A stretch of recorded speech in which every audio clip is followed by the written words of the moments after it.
So, good morning. We have a lot of information about this year's budget. And I will say that for this year, there's a very good news. Good news in the fiscal stability and resources available for the state of California, but also cautionary warnings that by no means are we out of the wilderness. We have serious issues before us in terms of long-term liabilities, debts, and we must be very prudent in the way we spend public funds. But the good news is that we're putting $10 billion into the schools of California. After years of drought and cutbacks and pink slips for the teachers, we're finally being able to provide a substantial amount of new money for all the schools of California. In addition to that, we're expanding health care for millions of Californians, and we're protecting public safety through our realignment initiative, buying more prison beds to increase our capacity and comply with the court orders, and also spend more money on rehabilitation. So schools, health care, public safety, the three vital elements that a government owes its people, this budget reflects in a very strong way, a strong commitment to deal with public safety, health care, and education. Now, let me just explain a few things here. This chart over here very graphically represents the last 10 years. And as you can see, the red ink is far more predominant than the black ink. So up here is where the state was not in deficit. Down here represents all the deficits. Now, some people would say, because we have this little black mark there, that we should go on a spending binge. I don't agree with that. We see the lessons of history. Now, there's one more point that is worth looking at, and that's this chart right over here, which shows you the volatility of capital gains. Now, there's 2 points I want to make about this chart. One, starting back during the Reagan era, during the time I was governor, Majan and Wilson, the gradual growth in capital gains was fairly modest. Starting about the 90s, we get a soaring in capital gains wealth.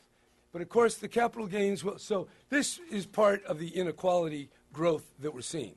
This does not reflect how wages grew.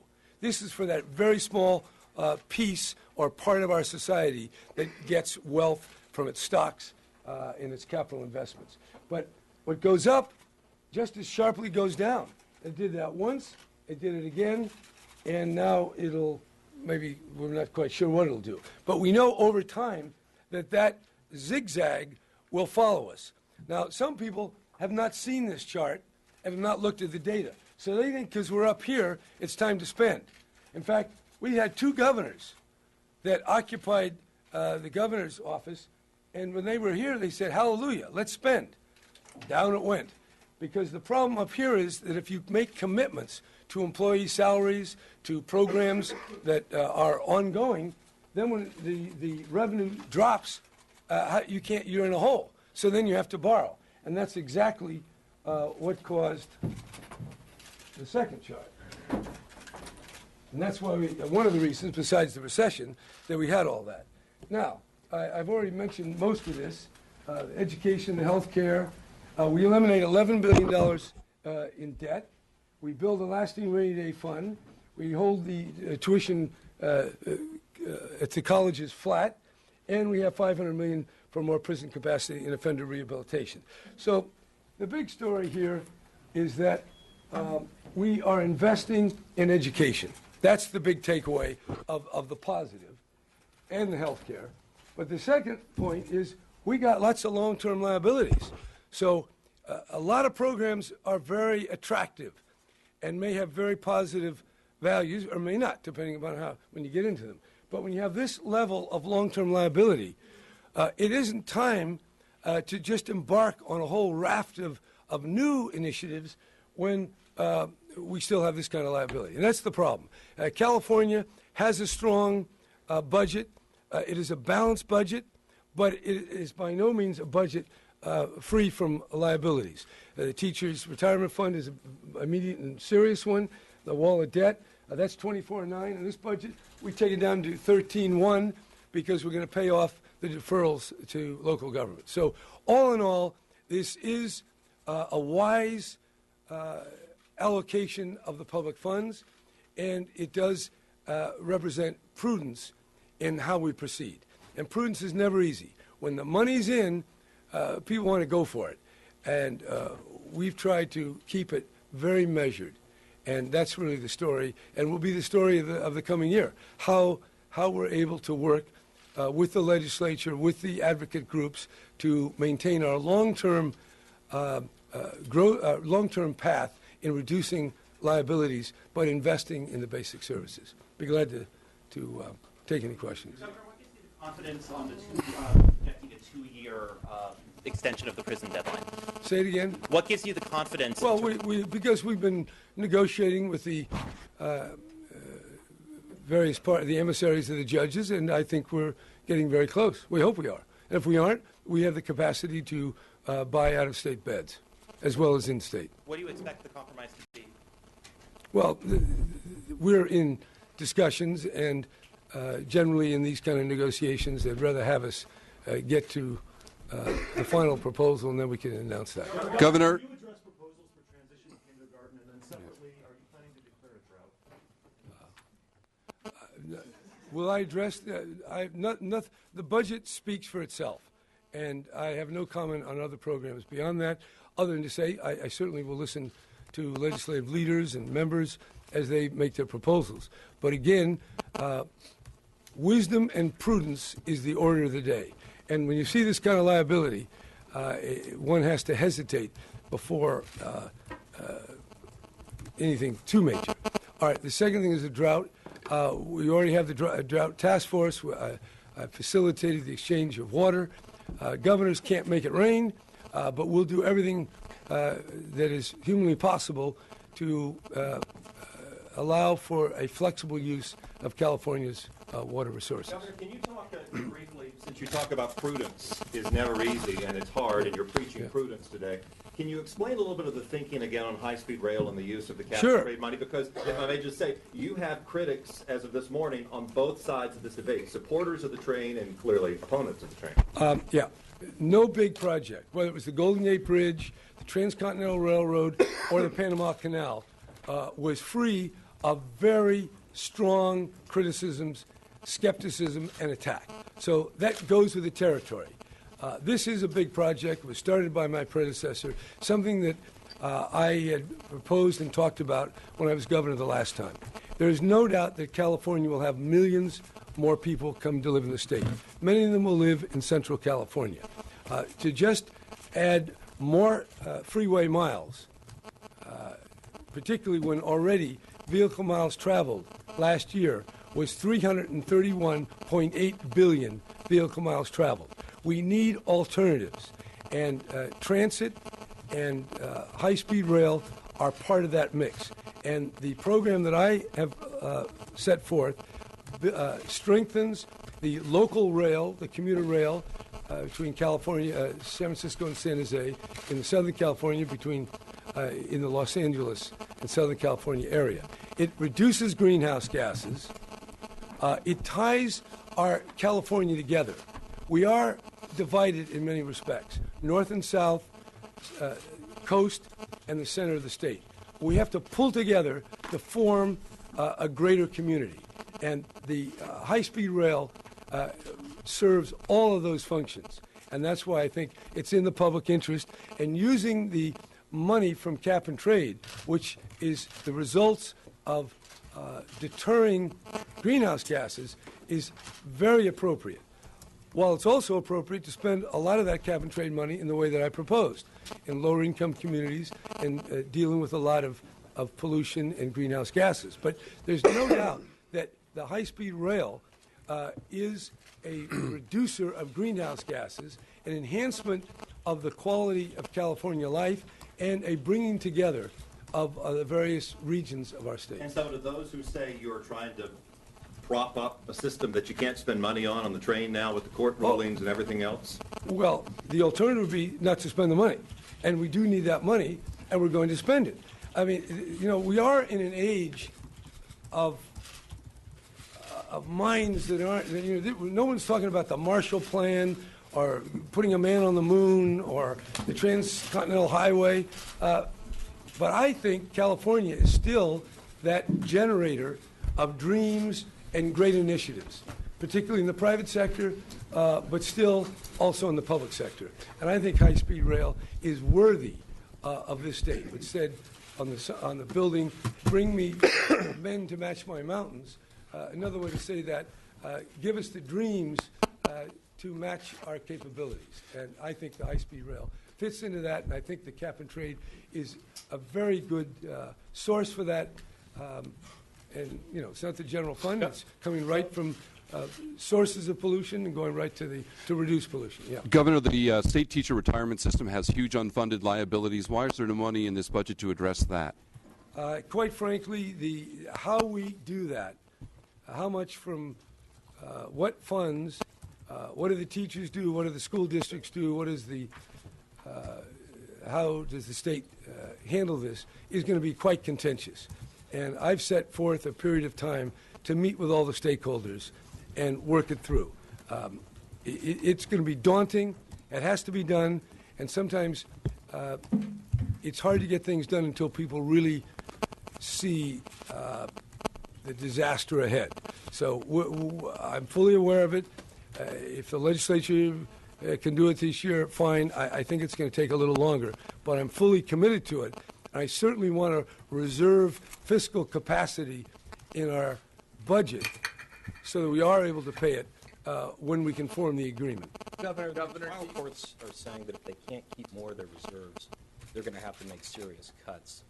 And I'm sure that those concerns have been voiced by the Chief Justice. The budget allocates more money to the general fund, but it maintains the reserves at 1%. There were some fixes made last year, but do you think that they're not being honest when they say that they are going to have to make these cuts? Well, everyone says that they need more money. And I would say that everyone desires more, because more is better than less. But nevertheless, we feel we've given the courts more. We want them to be able to manage more effectively, quite frankly. And I think I will leave to Mr. Cohen a more detailed response on that. Governor, what about the... What? Can you talk about the rainy day Yeah. fund? Do you think labor would be any more supportive of this plan than what's currently scheduled for the ballot? How they're different? Well, the measure we have will be on the ballot unless it's changed. And so I think that provides a lot of incentive to come up with some better alternative.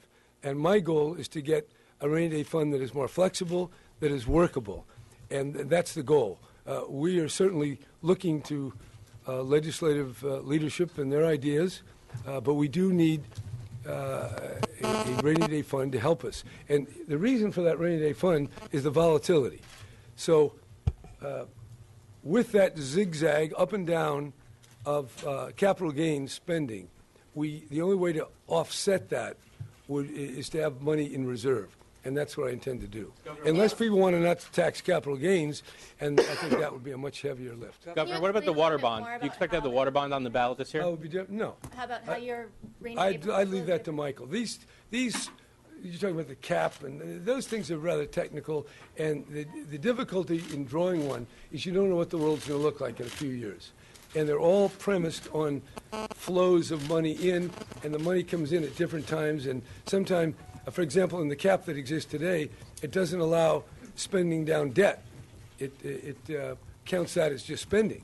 Well, paying off debt is not a form of spending. It's putting you in a much better fiscal condition. So I direct Michael. We don't have the final form. We're going to work with the legislature on that, but you have the general outlines. Governor, you talk put a lot of emphasis on lowering the wall of debt, but I didn't see in there, except in future years, any reimbursements to counties for reimbursable mandates. Could you address that issue and why that's put off, given your partners in a lot of so many programs and services? Why we didn't do what to the counties? provide the money for the money that's owed in the wall of debt for counties, reimbursable mandates? Well, that's part of the, I'm going to let Michael handle that. Okay. Michael, what do we owe in the counties? We do, in the accelerated pay down the wall of Mike, debt could in you- future years. Sorry. So we would completely pay off the existing 25 billion wall of debt by 2017-18, and that includes the amounts owed on reimbursable mandates to counties. But if I may follow then, but you don't set aside any money for 14-15 for counties, to the best of the way I read it. That's later, and I want to know why you're not taking steps That's currently. That's consistent with budget agreements from the last couple of years, that 14-15 was already set in law in terms of the suspensions of mandates. Thank you. Governor, do you want the water bond on the ballot this year? Well, that's, the world is changing with these serious drought conditions, but I think I'll withhold judgment on that at this point. Governor, there's been a lot of talk about growing poverty in California and the unevenness of the economic recovery. Can you talk a little bit about what your budget does to address some of those problems? Some of the advocates are saying that it doesn't do enough. Okay. First of all, we signed the largest minimum wage in the country. We're expanding billions of dollars for our schools to be directed to low-income families, kids that come from families of low income and do not speak English at home, or foster care kids. That is really giving the fish hook that they can fish with. I mean, we're trying to create the opportunity for people to climb out of lower income status. In addition to that, we're expanding Medi-Cal. We're enriching the services. We're expanding it to more people. And certainly health care insurance is something very valuable and will enable low-income people to take care of their other needs. In general, the macro redistribution that is occurring, it's global. It's happening in China. It's happening in Europe. It's happening throughout the United States. And California is not immune to that. We have a pretty strong safety net. I think it compares with other major states and is better than most of the states. So again, there's always a gap between what we'd like and what we're able to do. This is a prudent budget. If people want more for income support, they'll have to take it from something else. And I think we ought to live within our means. We're a relatively high-tax state. I don't think that's an avenue. We've committed a lot of funds, and I think education and good health are certainly the way out of poverty. And if other ideas are proposed, I'll be glad to consider them. Governor, Wait, what? Are there other policies that the state can take to address some of those issues, or do you think we're largely at the whims of some of these national and international? Well, the big issue in poverty is not having enough money. So one thing is to provide money, and we do that through CalWorks. And we provide training, and we provide child care, and we provide in-home supportive services to the tune of several $billion. So there's a lot of things we're doing. But in a society with the structure of inequality that we have, there'll never be a point then that you won't be able to say, can you do more? We can always do more, but I really think California, relative to the rest of the country, is doing a very credible job in responding to the needs of our people. Governor, on the issue of prisons really quickly, and looking at your budget, it looks to me when you talk about older inmates, sick inmates, and then possibly some changing of the credits for people and how they accrue them, it seems as though you're kind of extending an olive branch to the judges in a way that maybe I haven't seen you say over the last year. Well, we're working as collaboratively as we can, and I want to get the job done. So I'd put it there. Is that a change in your thinking, though, about letting those people, possibly letting people out? My job is to protect the public safety of California. I work very closely with the representatives of law enforcement, and I'm doing everything I can to maintain the laws that we have. But where the court are absolutely insistent, then I respond, and that's what we're doing. And that represents that. Follow on that with the prison. What? Follow prisons, you have criticized your predecessors for using what you've called tricks in the budget. But you're assuming a 2-year extension from these judges who have been not real friendly to the state's interest. I'm just wondering why you did that and what you plan to do if they don't allow a 2-year extension. We're going to buy out-of-state beds, and we think we're going to get it done, and I don't think it'll be a major adjustment. So there's no trick. It's very clear. We think we're going to get the extension. If we don't, then we'll do the best we can to make sure that we have the capacity to continue incarcerating people that are there by operational law.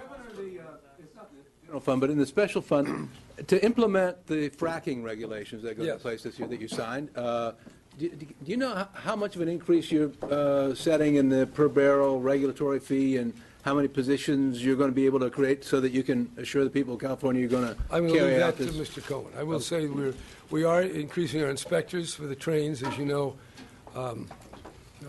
California only supplies a third of its oil. And to the extent that we don't derive oil from California, we have to import it. Most of it's come in ships, but increasingly it's going to come in trains. And that requires inspectors, and the budget has an increase in inspectors to do everything we can to guard against accidents, as we've seen in the other parts of the country, 3 times. Governor, your thoughts on calls for an oil severance tax? What? Yeah, I don't think this is the year for new taxes. I went up and down the state campaigning for Proposition 30. I said it was temporary. It is going to be temporary.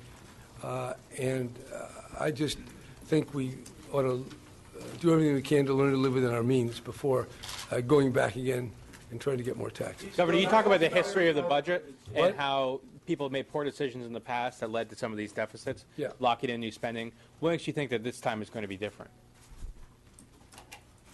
Well, I think the last 3 years have been different, and the budgets have been leading us down a path of fiscal stability.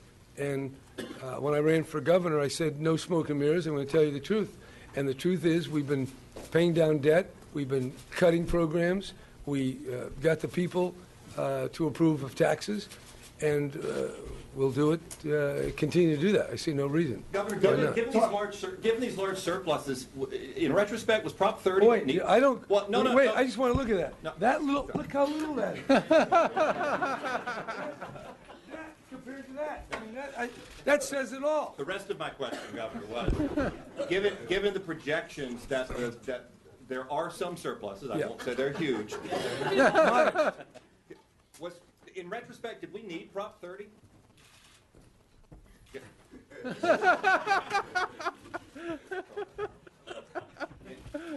Yeah, we sure did. In retrospect, sir, did we need it? There's some who say we didn't need it. The economy came back. We're sure going to use it. I think we needed it. Hey, if we knew everything at any moment about the future, it'd be a different kind of world. But certainly there was a lot of reductions, and particularly in our schools. So I think it was appropriate, and I do think it's fair, given the questions about inequality. We are asking those who are very privileged, who benefited from a 30% increase in the stock market in 2012. There's no wage earners, or not very many of them, that got 30% pay raises. So I do think there's an equity component to Proposition 30, and then there's a stabilizing component. And when you look at the long-term liabilities, we have plenty of obligations to take care of. Governor, 2 other states, Colorado and Washington, have legalized marijuana. Do you favor efforts to legalize marijuana in California? I think we ought to kind of watch and see how things go in Colorado. Governor, can you talk about how the budget helps college students? What? What's that again? You guys are a little rusty. Support services. Talk about investing more money in that. What is the significance of that? Well, the significance is that there are a number of elderly or disabled people that need assistance, and California, more than any other state, provides a very generous amount of funding to help poor families under our Medi-Cal program take care of disabled and elderly people. Often, in most cases, are their relatives. So it does support low-income families at a point of real difficulty and often crisis. And so I think that would count. as our effort to deal with inequality. And potentially in the long run saves the state money. Well, that's the whole point of our coordinated care initiative, to link the in-home supportive services with other decisions, other medical decisions, and try to reduce nursing home commitments, keep people in their home, and otherwise return people to health. Yeah. Can you talk about how this budget helps college students who had to endure huge tuition increases over recent years? It helps them in two ways, by holding tuition flat, and by encouraging the university and the colleges to enable students to get through within 4 years, instead of the much longer period that seems to increasingly be the order of the day. Can you talk about the carrot and stick approach you're taking to fund the UCCSU? You're trying to use some of the money that you're giving them to encourage them to change what they do. I do think that it used to be 4 years and free. Now, in many cases, it's 6 years and expensive. You know, $4,000 to $6,000, $7,000 for Cal State, $12,000 for UC, and then all the living expenses. So I do think we don't want to keep kids in college any longer than we have to. And we have to find ways of reducing the cost structure by either making the curriculum more flexible, finding ways of using our teaching resources more productively, or employing online technologies in various ways, or other ways. I just think we're in a new world when the prices of getting a room and the prices of tuition and the prices of books are so much higher that argues very strongly for making sure that students can get their degree and get about their lives as much sooner than is the case for hundreds of thousands today. Governor, farmers want you to declare a drought emergency now. Why won't you? We have a water task force that I've set up. We're meeting today on that, and I'm very aware of the problems of the drought. We had another one in 1977 that I had to deal with, and we'll take whatever steps we can in collaboration with the state's farmers to deal with water, and also the urban people have to do their part. So we're taking it very carefully, but don't think that a paper from the governor's office is going to affect the rain. We are doing what we can do in terms of water exchanges, and we'll do other things as we get down the road. That seems to be probably enough, at least from my point of view. Okay. Michael, why don't you come over here and respond? Yeah. Can I follow up on the county's issue? Sure. Please? And Because let me take this one follow-up, then I wanted to run through some numbers, hit the other follow-ups, and take more of your questions. So go. I'll let you get ahead of the game. a little confused here because every budget is a fresh start. Every budget has to be approved differently every year based on circumstances, and yet you're saying because we had a deal in the 13-14 budget, we can't change the deal to speed up payments for reimbursable mandates for counties.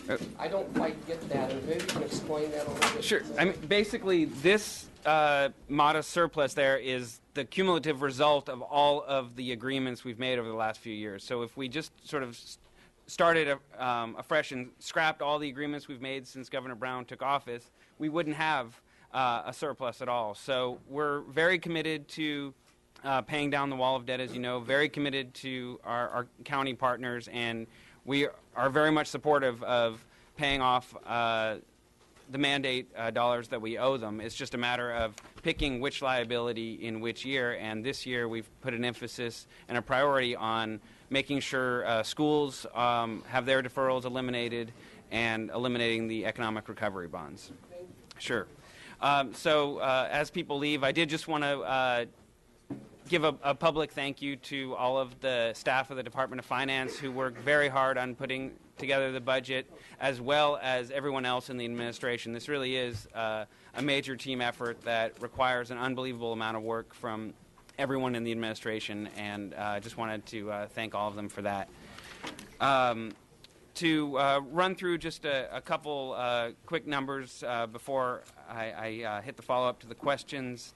On the economy, the budget is built on a continued economic recovery, but it remains modest. We're expecting personal income growth of 4.6% this year in 2014 and 5% in 2015. Our revenues are clearly doing well, largely based on the personal income tax and capital gains, as the chart showed. Proposition 98, just to explain the $10 billion investment, it's because revenues are up, the minimum guarantee is up in 12-13, 13-14, as well as the growth in 14-15, so that $10 billion it will be paid all in the coming budget, but it's attributable to 3 fiscal years. It allows us to eliminate more than $6 billion of deferrals to K-12 school districts and community colleges, as well as make a $4.5 billion further investment in the local control funding formula and a $400 million programmatic investment in the community colleges to improve student success at the community colleges. The budget stabilization account, we are making the Proposition 58 constitutional 3% of revenue transfers for the first time in since 2007. That amounts to $3.2 billion. Under current constitutional provisions, half of it goes as a supplemental payment to the economic recovery bonds. For those of you new to budget, $15 billion of economic recovery bonds were approved by the voters in 2004, basically to help pay for those 3 red bars there. And so by paying them off, they'll be completely done in April of 2015 under this plan. We'd finally be done paying for those 3 budget years from the early 2000s. Our cash situation, much, much better than it has been over the last few years.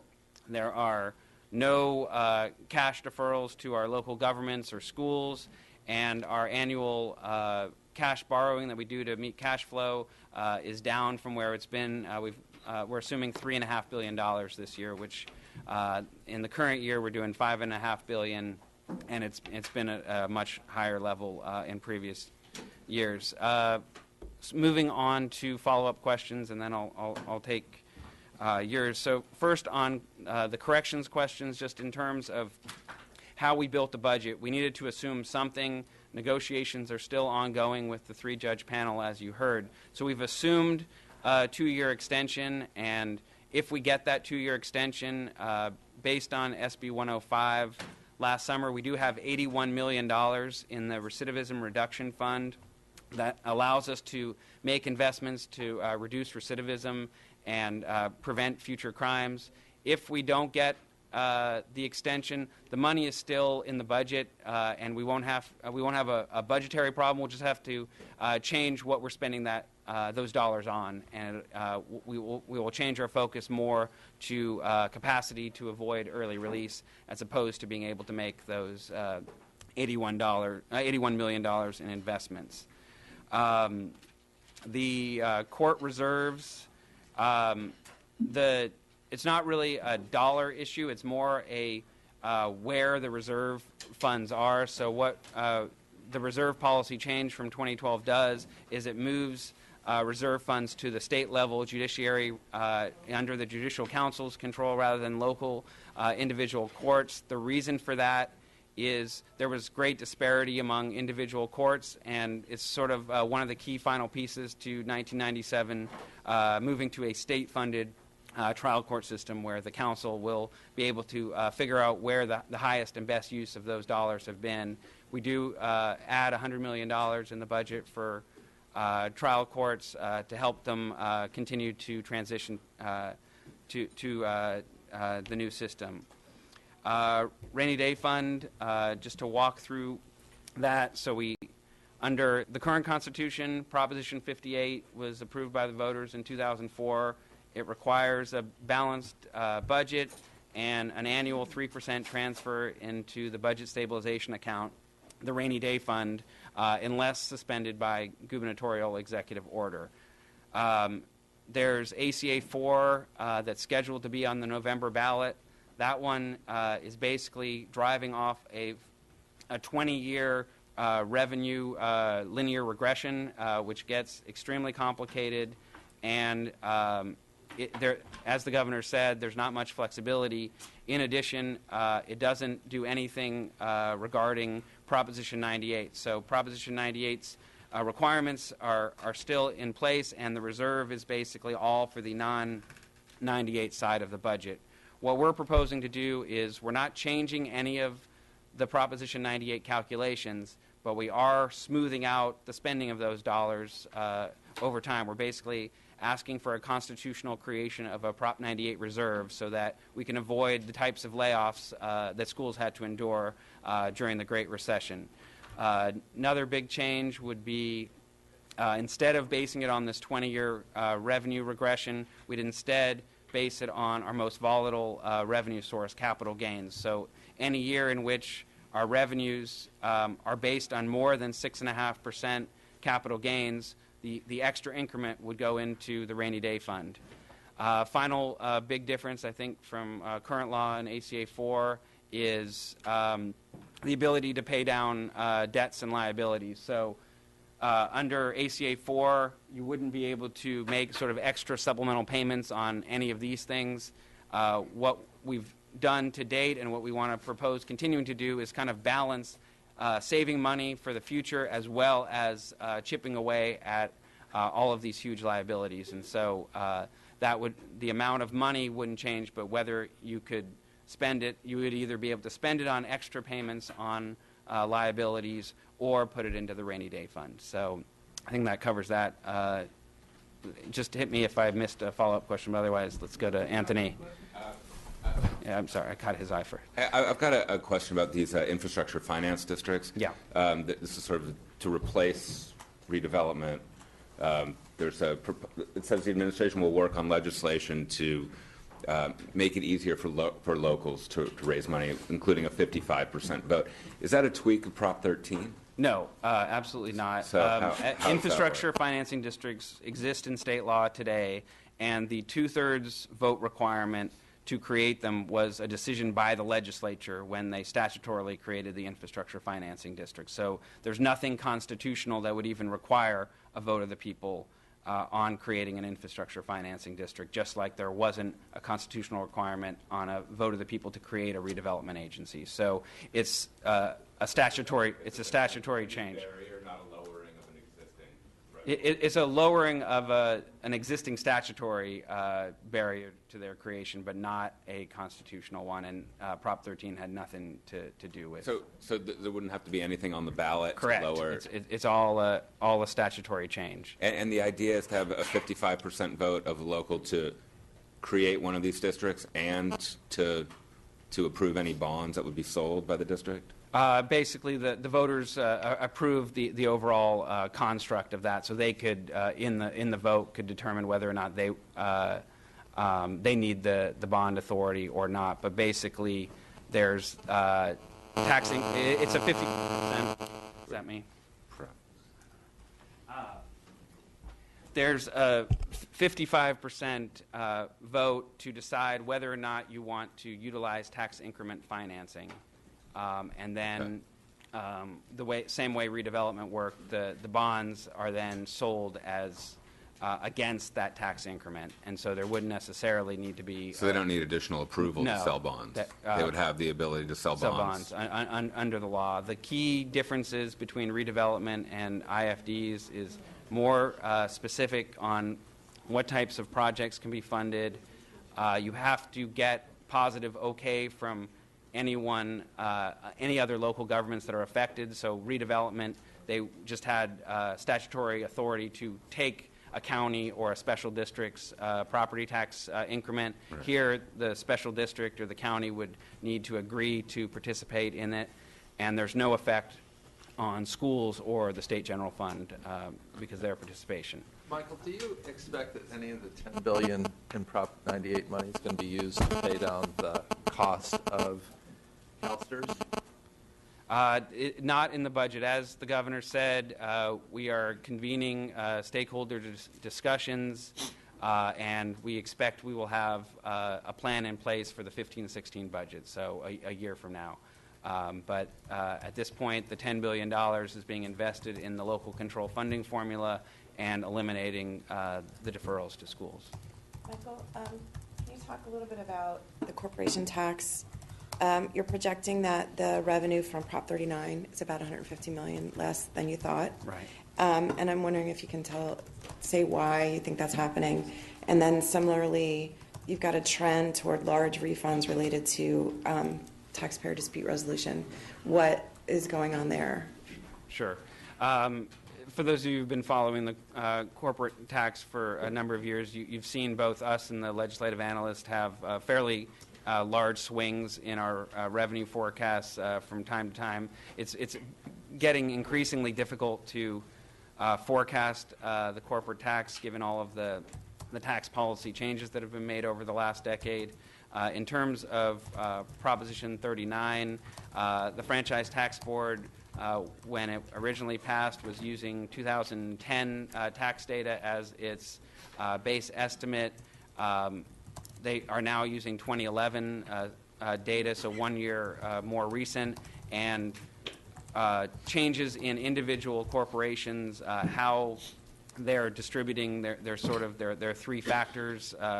The large corporations, if they have a change, you can have pretty significant swings. So that's basically we're using more recent data, and the data is telling us that a number of large corporations had changes in their circumstances between 2010 and 2011. Okay, so the factors changed enough that it would make a huge difference in the amount of revenue you think you're going to get? Okay.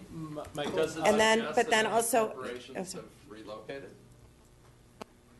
The mandatory single sales factor that we now have is all based on sales within the state of California. So it's driving off of how much they sell here, and so the whole point of the policy change was a corporation wouldn't have a disincentive to set up here, own property in California, have California employees, and so it's driving simply on what their sales are, and the revenue difference is really kind of comparing to a theoretical world of if Prop 39 hadn't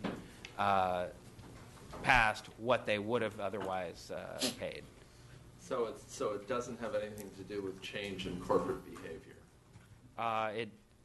No, it's just a different estimate, and it has to do with different corporate finances that have changed between 2010 and 2011, and we'll continue to refine the number going forward. Does it mean that sales are down? I mean, if the sales factor is what it's based on, it has more to do with.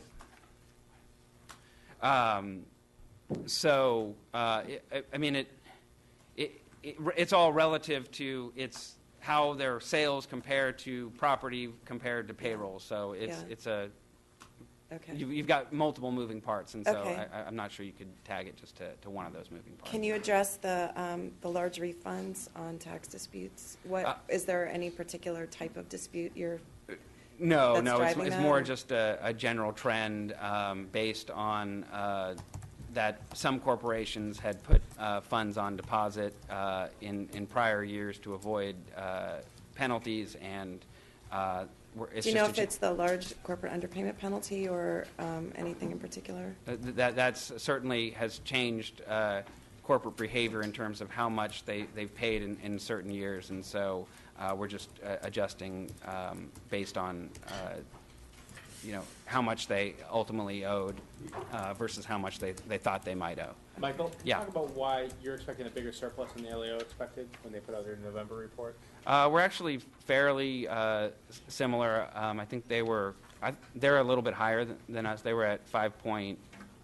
Not for just the 14. Not for this June. They had about 2.4. You guys had about 4.2. Oh, in terms of just through the current year, I think the biggest factor is a lot of prior year adjustments that they didn't know about. So every time in January, when we build the budget, we basically go back to look at our departments and how much did they save. There were some some big, sort of lower spending than the LAO reflected. We were also constantly updating our revenue accrual. So lots and lots of moving pieces, but kind of that prior year adjustment. So basically, there's less money spent or more money left over than the LAO knew about. Yeah, I think that's it. And one last thing. The unfunded liabilities chart over there is a lot bigger than it used to be. Usually you guys just talk about retirement liabilities. Why bring up all these other things this year? Actually, if you go back to May 2011, which was the first time we sort of started talking about the wall of debt and all that, you had charts in that document that pretty much, I think, covered these. The one new one that we are highlighting is the deferred maintenance at $65 billion. That's all of the state's infrastructure where we haven't been sort of keeping up on it. Much of that is in the state's roads. Our state's park system also has a large deferred maintenance. And so that one is a new one, and we're trying to highlight it. Mm-hmm. The budget includes $100 million general fund to start chipping away at that at parks. And I think it's and then there's an overall package, an $815 million deferred maintenance package. That includes the repaying of early of a transportation loan of $350 million or so. And so we've kind of pieced together a package of $815 million to try to get a handle on our deferred maintenance. Catch up on some of those stuff. Catch up, but clearly we've got many years ahead of us before we'll be able to eliminate that number. Michael, on Let me the go over courts? here and I'll come back. Oh, just one last question on the courts. They're implementing a new funding method that looks at workload rather than the historical model. They're doing it at like 5% a year plus new funding that they receive. And I'm curious, do you guys think that that's fast enough? Do you think they're doing it in good faith, or are they dragging their heels? No, I think we've been pleased with the work that the judicial branch has done on the formula, and we expect that this $100 million will go into that and sort of address some of those historical inequities in funding distribution. So no, they've done a good job on that formula. Thank you. Michael, on the courts again, the $105 million, is that ongoing or one time? Ongoing. Okay, and then the pensions language in there, you're talking primarily about the trial courts employees? There is a long-standing sort of disparities in trial court employees in terms of how much they pay to their pensions. It's a remnant of pre-state funded trial court system. And so there are some employees in the court system that still pay nothing to their pensions. And clearly, with the governor's signing of pension reform in 2012, that was one of the keys that we need to move towards employees paying for roughly half of the normal costs of their pensions. And so we'd like to see all public employees within the state move to that. But, I mean, how do you do that? You've got 58 different trial court contracts, plus you also have the branch employees, some of whom do not pay for their pensions. I didn't say it was easy. It's anything in terms of pension reform is a hard slog, and it takes a dedication at the negotiating table, and it's you look at what the state's done the last few years, and it's kind of an example of how we think it should go, but it's certainly. It'll be a challenge for the court system, but we think they need to get there. Well, is it something that you want to do on the state level? You want to make all negotiations at the state level instead of court employees? We don't have any proposal regarding changing the court employee relationship at this point. Do you know what chunk of judiciary employees contribute toward their pensions and how that compares to other branches? We can follow up with you. I'm remembering $23 million statewide as the number of kind of dollars that aren't being contributed, but we can. Why don't you follow up with HD and he can get you a little bit more. And Michael, you may have covered this while somebody like me was out of the room, but it looked like in the documents that you all have teased out what you're calling windfall versus everything else. Am I right on that? Yeah. And so most of it you're calling windfall. Is that a fair assessment? Yeah, I think we put $4 billion on capital gain windfall, and that's basically the level of capital gains that we're expecting to receive in the current and the upcoming fiscal year above what we view as normal, and normal being kind of the historical average of as a percentage of personal income. So we will always have some level of capital gains, but as the chart really shows, they shoot up and shoot down, and so we're trying to capture the increment of tax revenues that are above that normal, and we've put it at $4 billion, which is roughly the same as what we would say is the modest surplus.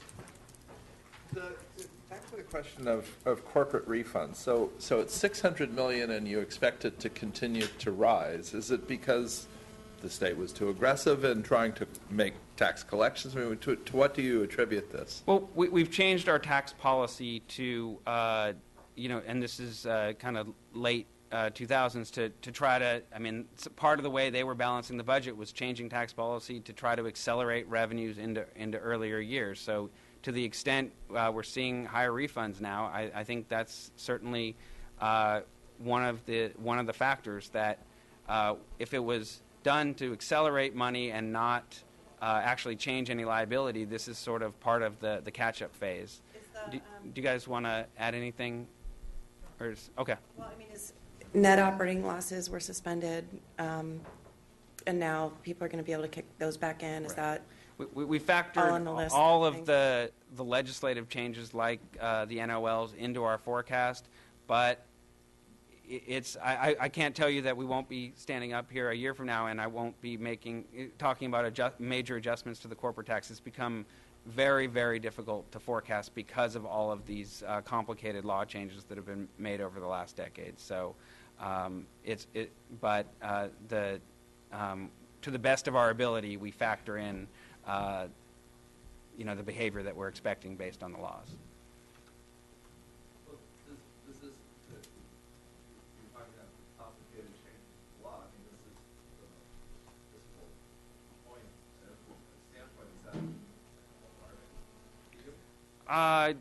I wouldn't.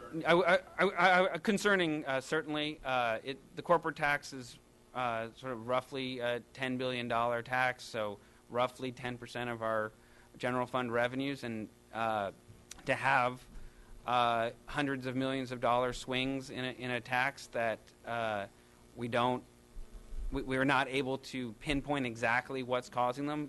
Sure, that's definitely concerning, and it's an area that my team has dedicated a lot of time to understanding better, but there's more work to be done.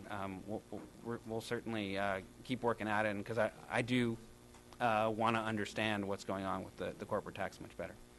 Can you put that budget back up on the board? Can you give me a summary of?